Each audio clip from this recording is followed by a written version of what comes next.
One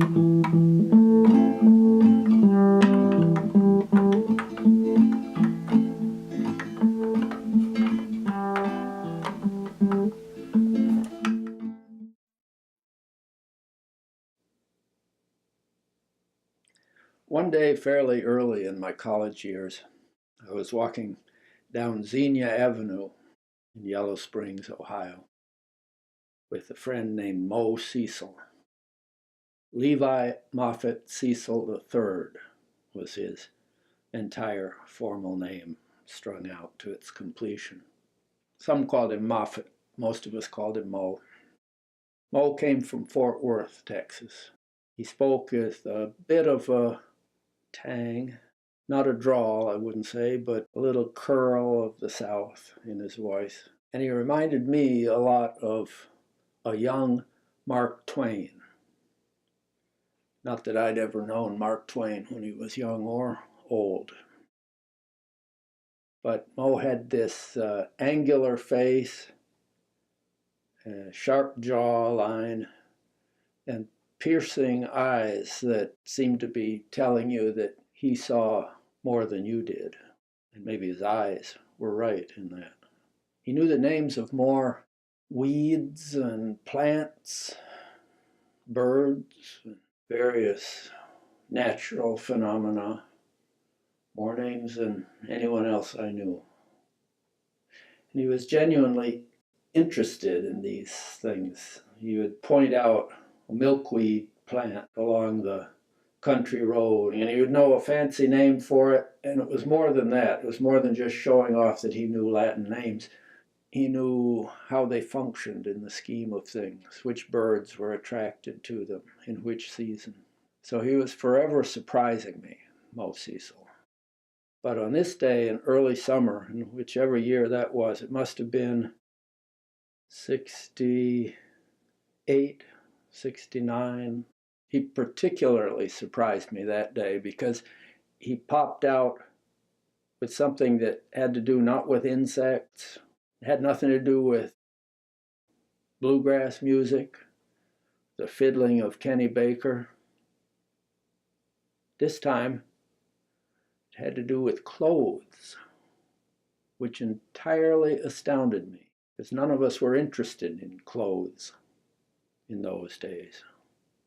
Or we were, but we were too interested, and we were interested in a negative way. We wore clothes that were anti-clothes, bell-bottom pants, tie-dyed shirts. I was never driven to that extreme of insecurity and bad feelings toward the establishment, as we call it, that I had to wear tie-dyed shirts in all their ugliness. But I did wear some bright colors, prided myself in this one particular pair of red cotton jeans. They were a little bit bell-bottom too. I didn't go for the whole flowering out at the bottom of the cuff, but they were a little on the bell-bottom side, and they were bright, especially when new. I'd worn them a number of times by now, and they were starting to fade nicely, but they were still pretty flamboyant. For someone of the name Mosier especially, they were very flamboyant trousers to be wearing. We were walking down Xenia Avenue toward the village of Yellow Springs. The sun was shining. It was a mild, balmy day. And he kind of half stopped in his stride. There was a hitch in his stride as he got this idea. And he said, you know, what I would like more than anything be to have a mattress ticking suit. I looked at him. And what is mattress ticking exactly? I had no idea what he was talking about. Mattress ticking, says Mo. It's a white material of a sort of canvas, like denim, that is used to cover mattresses. It's light and it has dark stripes running down parallel. And the stripes vary somewhat. There's a pattern to them, but I think it might be a thicker stripe within two thinner stripes and then the same repeated endlessly. But it has the appearance from a distance of being white with some stripes. So it's a perfect article for nice looking summertime tropical suit. All right, says I, and we continue on our way down into the village. No more mention is made of suits or anything else having to do with wardrobe. That was the only time Mo ever mentioned something he really wanted to have to wear. And maybe the idea flew straight out of his mind as soon as he delivered it to me. Because he had lots of ideas, they'd come and go. But if the idea left his mind, it didn't leave mine. It stayed with me. I've always had a tendency to be a brooder, to get an image or an idea and to have it lodge within me and come back to visit periodically when I'm not expecting it. This idea of a mattress ticking suit. He parted from me somewhere down in the outskirts of the village. I went on to my apartment. It wasn't my apartment, really. I shared it with about 5 other people.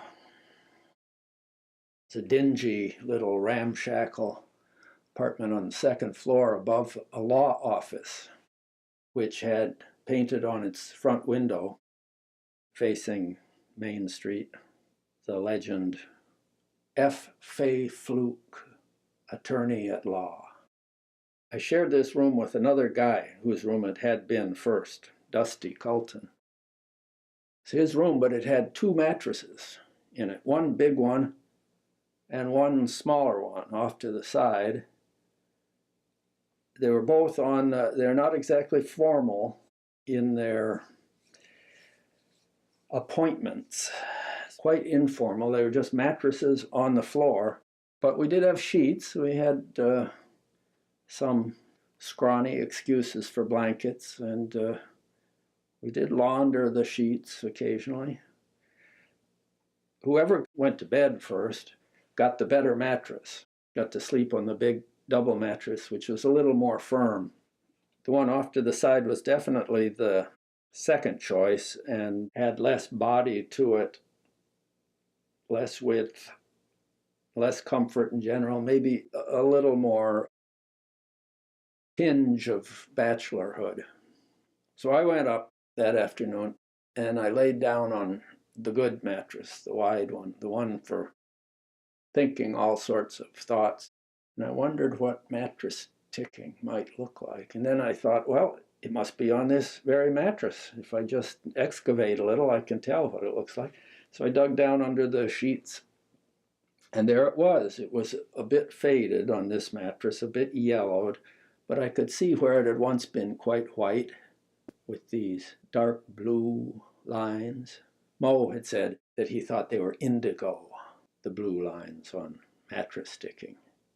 And he imagined that indigo as a coloring agent had been used by the pioneers westward bound in their Conestoga wagons, lo, those long years earlier. Young Mark Twain from Hannibal, from Fort Worth. Now, Mo was a painter, or he was in training to become a painter. He had an honorable choice of major in college, art, in that it was bound to make him no money whatsoever as an adult. And we were all anti-materialistic in those days, or our little circle was anyway. He had come to Antioch because my cousin, Bruce Hall, who was 2 years older than I, was a student there and liked it very much and had written home to Fort Worth how much he liked Antioch College with its free and easy ways and its lack of rules.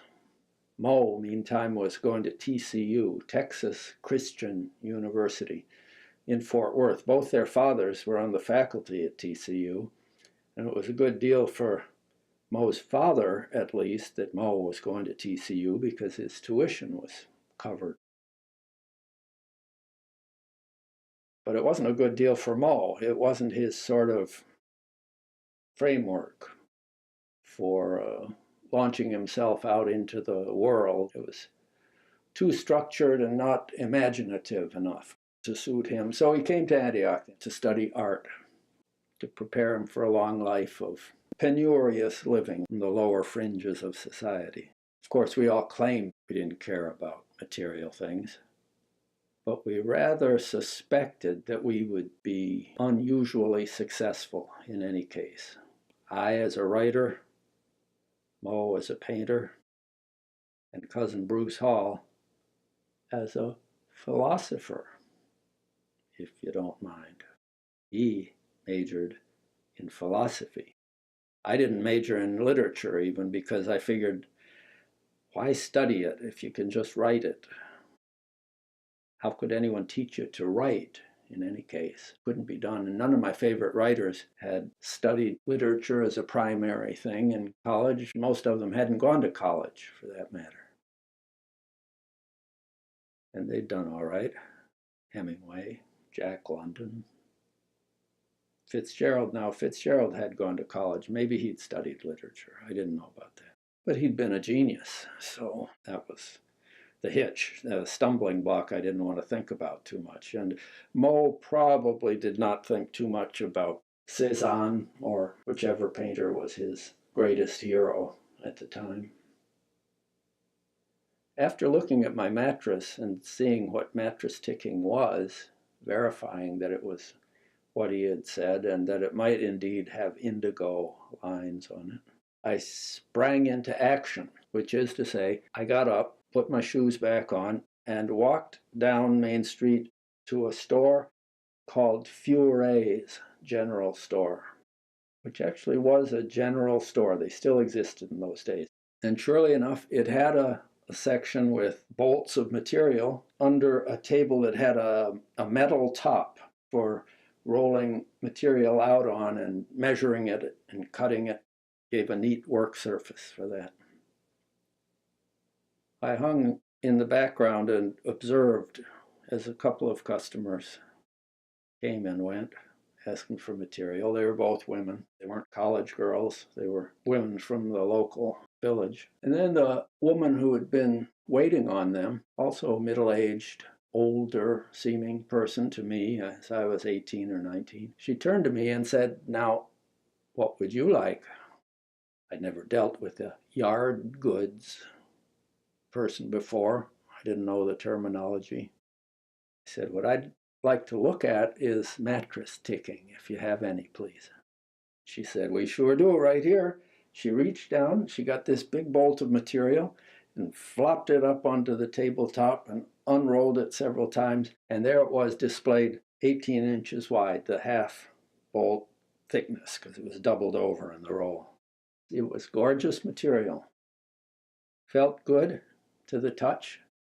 I'd seen people do this in movies, tailors, when they're checking a material, or gentlemen, Brits, who were about to buy a suit in a movie. They would manipulate the material a little bit just to see if it was the real thing. And this felt like real mattress ticking to me, all right. Felt pretty much like blue jeans, really, but once they'd been broken in a little bit. And I asked her, because she seemed like the sort of person who wouldn't mock a kid who didn't know these things, "How many yards of this do you think it would take to make a suit?" She said, "Well, that's easy enough to find out. You just go get yourself a pattern for a suit. We have those. I can find you one, and it'll tell you. If you want the stripes running vertically, it'll take a little more material, of course, and you'd have to have them running vertically, I assume." And I shook my head, yes, of course. "I'm guessing," she said, "it would take 5 or 6 yards. This for yourself, is it, this suit?" I said, "Yes, ma'am, it would be." "How much is it a yard, though? Is it expensive?" She said, "No, this is not expensive material. This is among our least expensive kinds of material." And she told me everything I needed to know, I thought, except she didn't tell me that if I were to make a suit out of mattress ticking, I should wash the material before I made the suit, and especially I should dry the material before I made the suit once it was wet, so that it would be pre-shrunk material. But she didn't mention that, and I didn't think of it. Didn't enter my head. Such practical matters were of no concern to me, really. What was of concern was the aesthetics of this, the idea of the stripes going vertically. It looked like the perfect material, indeed, for a tropical suit for someone from Fort Worth or from Hannibal or from, in my case, Ithaca, New York, not a very southern location, but I could deal with that. I'll take, let's see, you said 5 or 6 yards. Why don't you sell me 7 yards, just to be sure, because I'm an amateur and I may waste some. I'm sure I'll waste some. And what else will I need? I said to her. Well, she said, you'll need thread. And I would recommend getting good, strong, durable thread, thick thread for this, because it's heavy material. You should use some heavy thread with it too to penetrate it. And what sort of sewing machine do you have? I don't have a sewing machine. I'm going to make it by hand, this suit. You're not, she says, rocking back on her heels. Do you understand what that entails? Is this going to have pockets, this suit? I hadn't thought about pockets, but I said, yeah, I think it will. That'd be a good idea. I mean, I'll want to carry things around with me. I'll need my keys with me and my money. And yeah, it'll have pockets. And she said, well, it'll show you about that in the pattern. I said, no, I'm not going to use a pattern. I want to make this suit myself. I don't want any help. That's why I'm not using a sewing machine. The whole thing felt rather as if Mo had dared me without stating as much. He had only said, I'd love to have or love to see a mattress-ticking suit. He was speaking in the broad, airy, hypothetical realm. That wasn't how I heard it. I heard it in the very concrete terms of, could you make a suit using just a needle and thread and a pair of scissors? That's how I heard it. And that's how I commanded myself that I had to make this set of garments. So I bought some heavy white thread and some needles that she said were about the right size to work the thread through. And I bought a small pair of sewing scissors. I didn't buy big pinking shears or anything, just a small pair of scissors, but they were scissors strong enough to cut mattress ticking. Got all these in a package. She totaled it up, and off I went to my new avocation of tailoring. Well, it happened that one of the 4 or 5 or 6 people, it varied, who were sharing this apartment above F.A. Fluke's was a woman from Minneapolis, Minnesota. This was Pete's girlfriend, Gail, who had grown up in a wealthy neighborhood of Minneapolis, but had learned to sew at an early age and loved sewing, had even been a seamstress at the Guthrie Theater for a certain period of time, helping make costumes there. And she got very excited, Gail did, when I came back with my bag of goods and announced that I was going to make myself a suit. She was the only person who didn't rock back in a kind of disbelief and cast me a glance that said immediately, why, you could never do such a thing. You make a suit? I don't think so. What Gail said was, that's a great idea. And I'll teach you how to use my sewing machine. You can use that. And I said, no, Gail, I'm sorry, but I'm not going to take any advice. It's very friendly and helpful of you to offer, but I have to do this on my own. Completely on your own, she said. Yes, that's what I'm going to do. I'm not going to use a sewing machine. I'm not using a pattern. I may pattern it roughly after some clothes that fit me, but that's as far as I'm going to go towards helping myself in this project. You're going to make tiny little stitches through this? hard material, you're going to have to double it up, you know, to make seams, and that sometimes you'll be pressing the needle through maybe 4 layers at once. This canvas, you really can do that? Did the pioneers all have sewing machines? She cocked her head as if trying to imagine what the pioneers had had. Neither of us knew, of course. Neither of us had an inkling what it was to be a pioneer. We were just young people in the 60s, the 1960s. She said, well, maybe they didn't have sewing machines.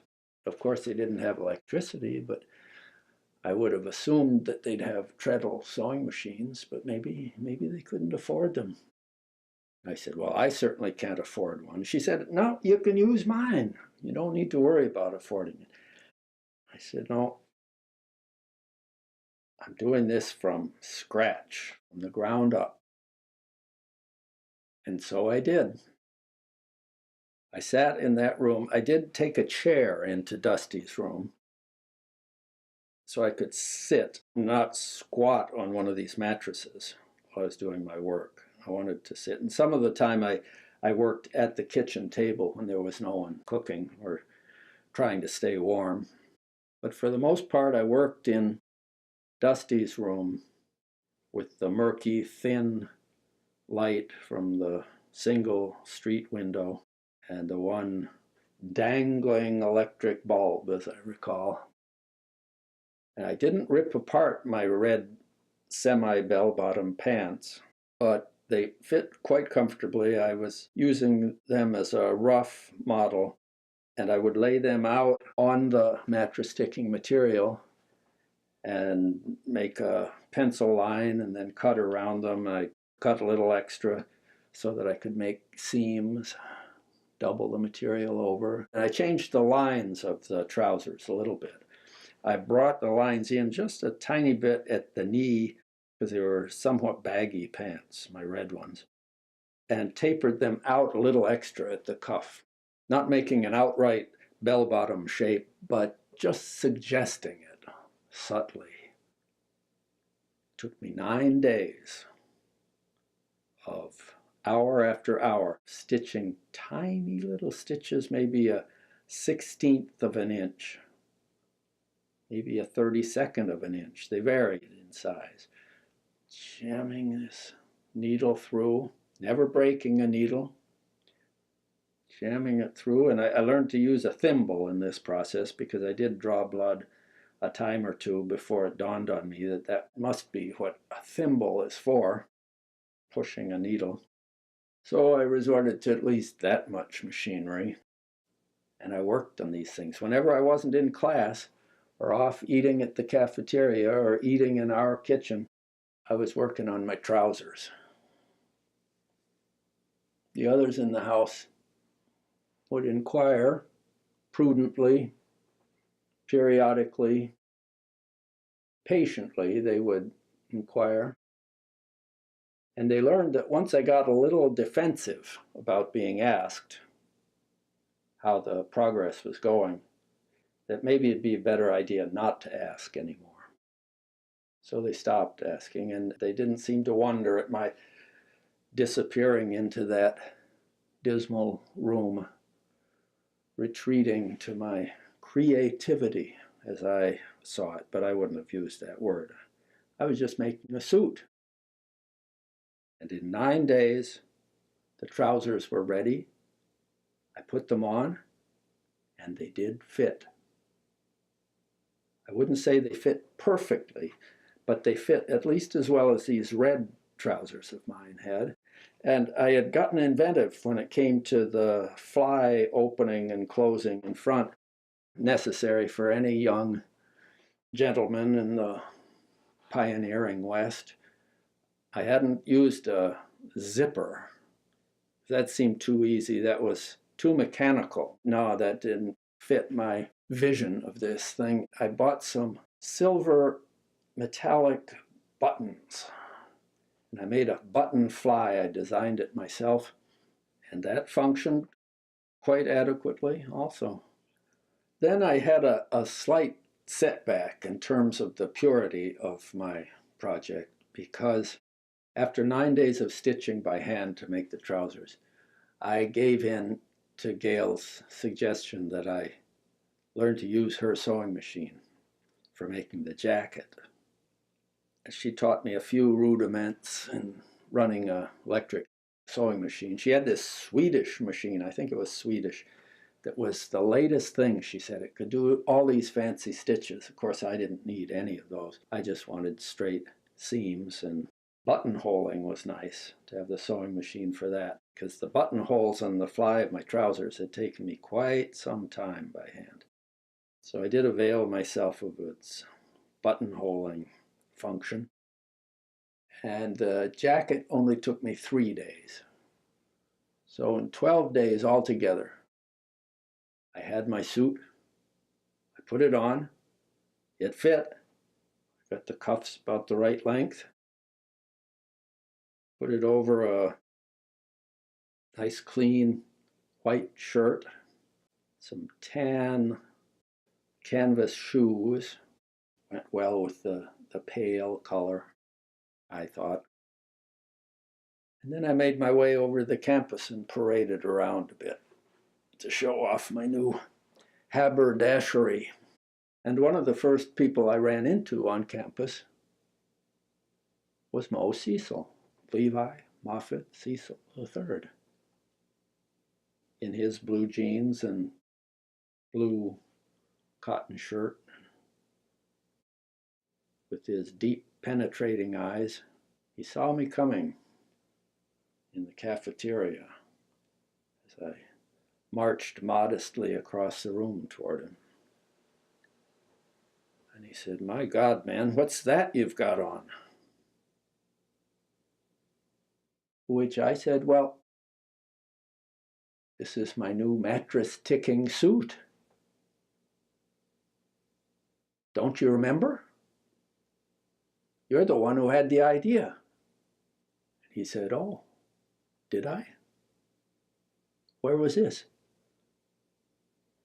I said, "We were walking down Xenia Avenue and you had this. You said the thing I'd like to have more than anything is a mattress ticking suit." "I didn't," said Mo. But he had said that. And now I had the suit. I didn't have the Mark Twain jawline, but I had the suit.